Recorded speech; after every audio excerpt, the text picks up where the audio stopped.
tidak percaya, monggo.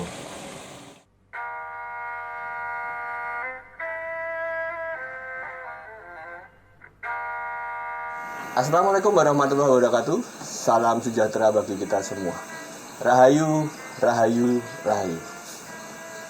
Pemirsa, ketemu lagi dengan saya Ki Bagaswara dalam acara Nyontong di Omah Sawah. Pada kesempatan ini kita akan membahas tentang kesurupan. Nah, bersama saya sudah hadir tamu yang beliau pernah mengalami kesurupan. Siapakah tamu kita pada malam hari ini? Silahkan memperkenalkan diri, Mbak. Iya, Mas. Perkenalkan, nama saya Retno Wilanten. Bisa dipanggil Retno, Mas. Baik, bersama saya tadi sudah memperkenalkan diri adalah Mbak Retno Wilanten. Wilanten. Wilanten. Yes. Ya, Mbak Retno. Mbak Retno pernah mengalami kesurupan itu awalnya seperti apa sih, Mbak? Awalnya mengalami kesurupan itu, waktu itu kan saya suka menari. Oke. Nari itu, waktu itu di acara jadilan, Mas. Tapi Oh, saya jadilan juga, ya. narinya ke grup. Nah, terus waktu itu pernah saya tolak. Tolak itu melawan ojo ngantik kesurupan. Nah, mungkin karena saya lengah, akhirnya kemasukan lah. Nah, tapi itu yang pertama karena kesenian ya. Iya. Yang kedua karena dari sisi psikologi, Mas. Dalam keadaan saya yang marah, capek, akhirnya emosi saya memuncak, terjadilah. Itu di luar tarian ya tadi ya, yang kedua tadi. Iya, di luar tarian. Kayak gitu. Jadi posisi marah, capek gitu tiba-tiba yang dirasakan apa sih, Mbak? Itu? Waktu itu kan kalau yang pas kesenian yang namanya kesurupan kan, semua kesurupan itu ya secara nggak sadar kan ya lemes. Kalau nggak lemes, kalau misalkan makhluknya itu masih nggak sempurna keluar ya mungkin bisa sesek atau abot di ulu hati sama abot di punggung, misalnya seperti itu. Ya. Kalau di saat kesenian kan pasti setelah itu ada yang menetralisir ya. Nah, kalau pas di kehidupan sehari-hari gitu, pas dengan emosi terus ada yang masuk gitu, seperti apa, Mbak, ininya? Kalau Untuk menetralisirnya gitu. Kalau pengalaman yang kemarin mungkin dari pihak keluarga yang kayak menanyain kamu kue ini sopo ngopo kayak gitu kan ya. Kalau misalkan kemarin kalau nggak ada masalah juga nggak akan seperti itu. Nah, ketambah waktu kan saya juga ada haid ya. Nah, mungkin ya seperti itu. Kalau dari keluarga cukup awalnya tanyain kamu siapa, ngopo kok sama bulan gini, paling cuma dibacain doa-doa seperti itu. Pernah nggak Mbak Retno ngalamin saya pergi di suatu tempat nih, tiba-tiba ada yang masuk atau apa gitu? Kalau pas pergi itu mungkin masuk sih enggak, Mas. Mungkin peka Gitu. ngerasa nggak enak atau biasa kayak tangan kayak abot kayak gitu. Itu sering sekali. Tapi ya biasanya kalau udah ngerasa kayak gitu, dalam hati saya langsung batin gini, Lamit, aku neng kene mek dolan, aja ganggu aku. Gitu aja kalau dari saya. Itu tadi jadi ada beberapa kali ya, Mbak ya, ini mengalami itu. Yang pertama mungkin awal-awalnya adalah saat nari itu ya, Mbak. Iya. Gitu. Udah lama, Mbak, itu Mbak ngalamin seperti itu, Mbak? Kalau ngalamin sudah lama, tapi kan ya mungkin sekitar tahun 2018 ke atas. Saya lupa detailnya seperti apa. Jadi mungkin saya simpulkan, Mas, dari pengalaman saya yang alami sama beberapa orang yang pernah saya bantuin. Jadi kesurupan itu kalau dari sudut pandang saya ya, itu ada beberapa jenis. Yang pertama karena memang kesurupan di kesenian seperti jatilan. Ada juga kesurupan sebagai mediumisasi. Jadi mungkin yang mediumisasi ini dimasukkan tuh sekedar untuk menanyakan atau menggali informasi di satu tempat. Yang masuk ini biasanya yang leluhurnya. Terus ada juga yang karena dari sisi psikologi tadi seperti saya. Tapi yang belum saya alami yang kedua ini. Jadi media gitu ya? Itu belum pernah. Baik Mbak Retno, mungkin ada yang disampaikan lagi tentang apa kepada pemirsa gitu, misalnya ada yang pemirsa mengalami gangguan seperti kesurupan seperti itu, apa yang harus dilakukan gitu menurut pengalaman Mbak Retno? Kalau saya itu cenderung menolak ya Mas. Yang kalau kesurupan itu karena ketidaksadaran sama mungkin saya sedang lengah, terus akhirnya pada kesempatan nih rawe-rawe masuk ke dalam. Tapi buat teman-teman ya jangan lupa berdoa dimanapun kita pergi, dimanapun kita menginjak di suatu tempat, jangan lupa kula nuwun. Ya. Karena kalau setan tuh masuk tuh nggak mandang bulu, nggak mandang kue-kue itu siapa, enggak kayak gitu. Terus ya kalau dari pengalaman saya untuk berinteraksi atau berkomunikasi meskipun tidak bisa melihat ya cukup batin, lamit aku neng kene mek misalkan dolan aja ganggu aku atau jangan ganggu saya, seperti itu. Jangan lupa berdoa, itu aja. Baik pemirsa, tadi sudah banyak kita bincang-bincang dengan Mbak Retno, tapi mungkin ada beberapa pertanyaan lagi.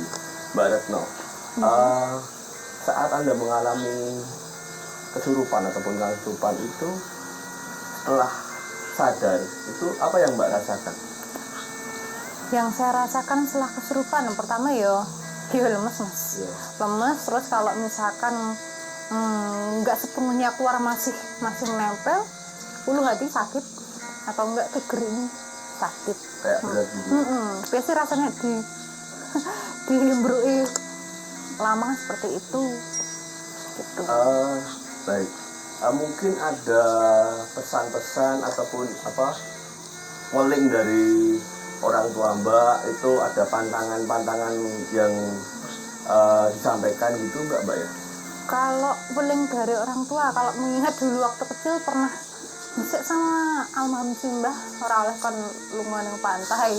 Positif thinking saya adalah mungkin waktu kecil ya jenenge bocah ndak kena ombak kok gimana, tapi untuk jelasnya seperti apa kurang tahu. Dari pantangan itu nggak boleh ke pantai itu pernah nggak dengan misalnya cari-cari ya sengaja main sama teman-teman ke pantai itu pernah? Jadi yang kejadian yang saya alami mungkin ada beberapa saksi teman saya yang nggak tahu ya ini proses alam kok enggak, tanpa kita sadar itu awal mula tuh biasa aja ombak ya. Biasalah kalau saya atau beberapa mungkin pemirsa juga kalau pergi kan pasti nyuwun sewu dimanapun tempatnya saya usahakan berdoa, kalau enggak ya assalamualaikum. Nah udah itu yang tadinya pantai ombak itu tenang, waktu itu saya main di Gunung Kidul yang terkenal ombaknya yang biasalah langsung buk kayak gitu. Jadi kan ketika saya pernah diomongin gitu kan jadi kayak sugesti tuh, weh kek ini yang disampaikan gitu ya. Iya, jadi kan saya masuk sih ngono kayak. Terus cuman ya kembali lagi positive thinking saya ketika waktu kecil aku nggak boleh main di pantai, mungkin nggak kena ombak atau gimana. Tapi setelah saya mengalami ombak, saksinya teman saya ada gitu. Tapi ya udah, karena kita diawali berdoa masih diberikan keselamatan seperti itu. Ya. Baik pemirsa, demikianlah tadi kita ngobrol bersama Mbak Retno dan menceritakan pengalamannya. Baik Mbak Retno, terima kasih telah hadir di Omah Sawah ini. Terima kasih atas kehadirannya Mbak Retno. Ya, sama-sama.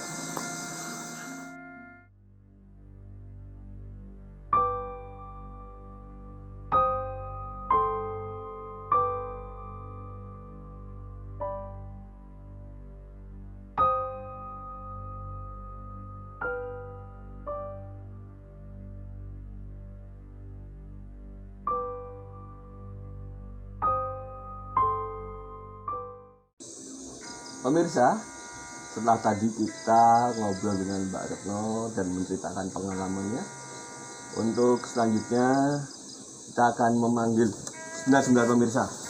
Sepertinya ada kru kita yang kesurupan. Sebentar.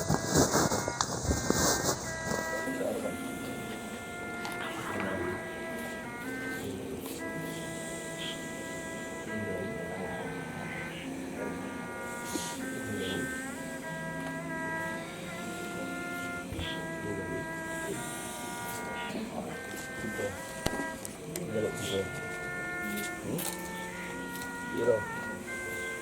Lurusin.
What's on you? What's on you? Okay.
Ya mohon maaf pemirsa, tadi ada kru kita yang kesurupan tapi sudah dinetralisir.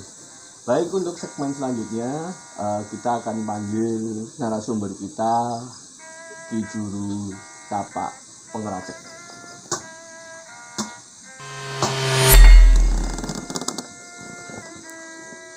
Selamat malam Ki Juru. Selamat malam Mas Bagas.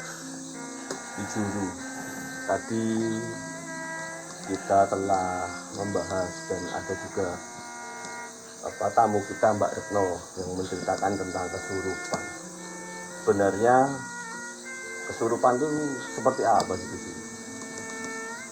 Kesurupan itu ada yang dibiasakan untuk kesurupan. Maksudnya memang dia sudah bersiap-siap, dia memiliki keinginan untuk kesurupan. Tetapi ada juga yang tanpa dia sadari orang itu kerasukan atau kangsupan. Begitu Mas. Ya, baik Bu. Tapi yang dialamin Mbak Retno tadi tentang dia saat kesurupan, saat main tarian itu sebenarnya yang masuk itu apa gitu? Yang masuk di dalam tubuh dia itu? Begini Mas, orang kerasukan bahkan ada yang sampai masal atau kangsupan atau kesurupan atau namanya itu masal. Ada yang personal. Kalau yang personal biasanya mendengarkan sesuatu irama yang nadanya itu terus-terusan seperti itu. Saat sedang kosong pikirannya, terjadilah kejadian itu.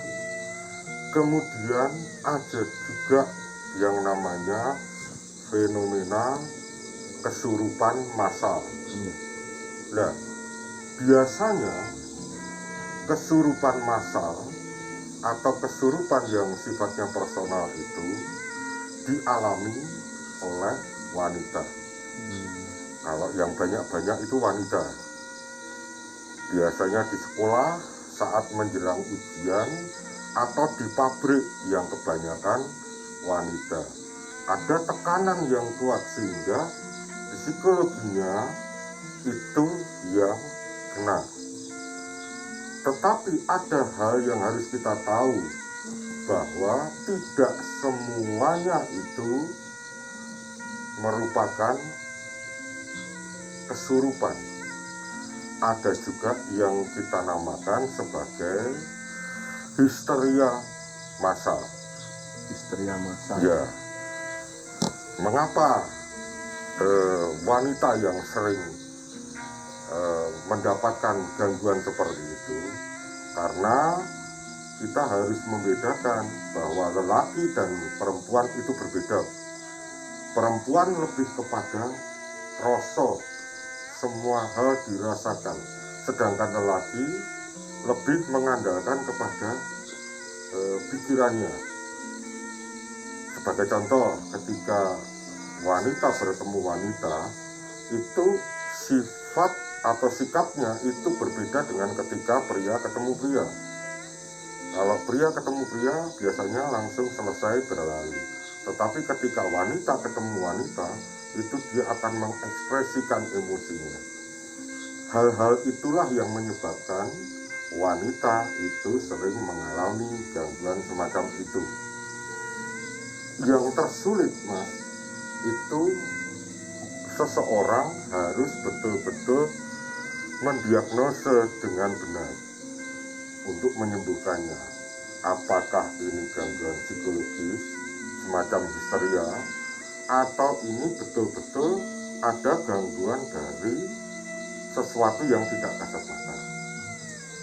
Itu yang paling sulit. Kurang lebihnya seperti itu Mas Bagas. Baik, Guru. Kalau seperti yang terjadi fenomena kesurupan massal, misalnya di sekolah, itu penyebabnya biasanya apa itu? Tekanan. Tekanan ketika akan menghadapi sesuatu, misalnya ujian, atau tekanan karena banyak pekerjaan yang sering diberikan oleh guru-guru kepada murid-muridnya. Tekanan itu yang membuat kejadian itu bisa terjadi. Sama dengan di pabrik, ketika banyak tuntutan, ketika pekerja pabrik itu ditekan, maka terjadilah kejadian kerasukan itu atau kangslupan istilahnya dalam bahasa Jawa gitu. Jadi kita harus hati-hati menangani hal-hal semacam itu. Jadi bukan ini ya, bukan karena tempatnya ya jujur ya. Maksudnya sekolahan itu angker atau pabrik itu angker yang kemudian ada sesuatu yang misalnya ada murid yang selongan atau apa kemudian dia tangsupan ini. Bukan seperti itu ya jujur. Ada satu kisah beberapa tahun yang lalu di sekolah SMA di pusat kota Yogyakarta. Ketika ada bioskop itu dibongkar karena lama sudah tidak dipakai, maka lebih dari 60 siswanya itu kerasukan. Saya datang ke sana. Yang saya lihat dari lebih 60 orang yang kerasukan itu, yang benar-benar kerasukan hanya 4-6 orang. Yang lainnya itu saya katakan sebagai histeria. Mengapa seperti ini? Contohnya begini Mas, ketika ada beberapa orang berjalan pada malam hari, apalagi ini perempuan ya, kemudian dia menginjak katak, dia mesti berteriak, dia kaget, semua yang bersama dia pasti juga ikut berteriak. Itulah psikologis, itulah histeria. Jadi semacam itu. Terima kasih untuk penjelasannya tadi untuk kesurupan. Jadi pemirsa, sebenarnya kesurupan itu seperti yang disampaikan di judul tadi, ada banyak faktor ya yang mengakibatkan orang itu kesurupan. Seperti yang dicontohkan tadi di sekolah itu mungkin lebih ke faktor pressure ataupun tekanan dari apa yang terjadi dari murid-murid yang mengakibatkan ada sesuatu yang masuk. Tapi begini Mas, Ya. ada warisan dari leluhur kita. Kalau di daerah Kulonan itu namanya jemblung. Jemblung itu bukan kerasukan, tetapi kemampuan seseorang, kemampuan yang ada dalam diri seseorang itu, istilahnya ngomong itu bisa keluar. Dia berkomunikasi dengan leluhurnya. Leluhurnya menyampaikan pesan-pesan kepada beberapa orang itu. Akhirnya muncul petuah-petuah dari leluhur yang baik untuk kehidupan di masyarakat di sekitar itu. Itu ilmu Mas. Tetapi karena orang tidak tahu, istilah jemblung itu akhirnya disamakan dengan gemblung atau gila. Oh, semacam orang gila. Padahal itu ilmu yang sangat tinggi. Jadi zaman dahulu kala itu leluhur selalu menyampaikan pesan-pesannya untuk kebaikan masyarakat itu lewat orang yang dituakan.